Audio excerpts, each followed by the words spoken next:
3 பகடைகள் வந்து ஒரே நேரத்தில் வந்து உருட்டும்போது அனைத்து பகடையிலும் ஒரே எண் கிடைக்கத்தான நிகழ்தகவு வந்து கேட்டிருக்காங்க இல்லையா? இது வந்து என்னது?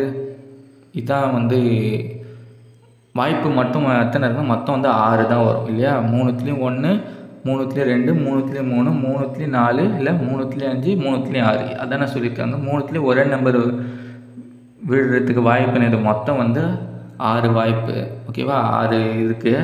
அதில் வந்து மொத்த வாய்ப்பு எவ்வளோன்னு பார்த்தீங்கன்னா 216. அதாவது வந்து மொத்தமாக 3 பகடை வந்து நம்ம வீசும்போது விதவிதமாக நம்பர் விழும் இல்லையா? அது வந்து மொத்தம் வந்து 216 வரும். அதாவது 1 1 1 விழலாம், 1 1 2 விழலாம், 1 1 3 விழலாம். அந்த மாதிரி மொத்தமாக பார்த்தீங்கன்னா 216 வாய்ப்பு இருக்குது. அது எப்படி ஞாபகத்தில் வச்சுக்கிட்டுன்னா, ஒரு டேஸ்னால் எவ்வளோ? 1லேருந்து 6 வரைக்கும் இல்லையா? அதாவது எத்தனை டேஸ் இருக்கோ அதை வந்து 6 பவரில் போட்டுக்கோங்க. ஏன் 6 போடுறோன்னா டேஸுக்கு மொத்தம் 6 பக்கம் இல்லையா? 1 2 3 4 5 6 6 பக்கம் இருக்கும். ஒரு டேஸ் கொடுத்தாலும் இது 6 பவர் 1 போட்டிங்கன்னு அர்த்தம். மொத்த வாய்ப்பு 6ன்னு அர்த்தம். சப்போஸ் 2 டேஸ் கொடுத்துருந்தாங்கன்னு வச்சுக்கோங்களேன், 6 பவர் 2ன்னு போட்டிங்கன்னா 6 ஸ்கொயர் வந்து 36.